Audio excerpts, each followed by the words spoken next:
আসসালামু আলাইকুম, আপনারা সবাই ভালো আছেন? আজকে আমরা চলে আসলাম কুলাবাজারের কাবিলপুর গ্রামে।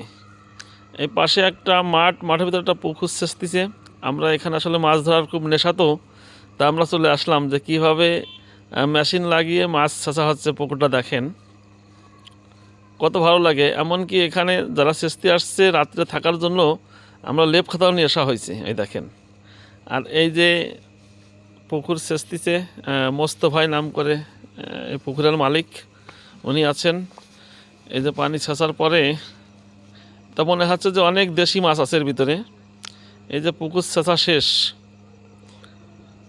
পুকুর ছেঁচা শেষ। এই দেখেন প্রচুর মাছ দেখা যাচ্ছে, শোল মাছ, বিশেষ করে শিং মাছগুলো আছে, কই মাছ আছে, বিভিন্ন প্রজাতির মাছগুলো দেখা যাচ্ছে যে প্রচুর মাছ। তা আমরা শুধু দেখতেছি যে আসলে কত লোক অপেক্ষা করেছে দেখার জন্য মাছগুলা। আপনারা আমাদের সঙ্গে থাকুন, কিছুক্ষণ পরে আপনাদেরকে আমরা মাছ দেখাবো যে এখানে কী কী মাছ পাওয়া গেছে। ঠিক আছে, তবে আসলে খাওয়ার থেকে সবচেয়ে মাছগুলো ধরার এটা একটা আনন্দ আলাদা। যে এই শীতের যে শীত, পানিতে যে মেশিন লাগিয়ে পানি ছেঁচে মাছ ধরা।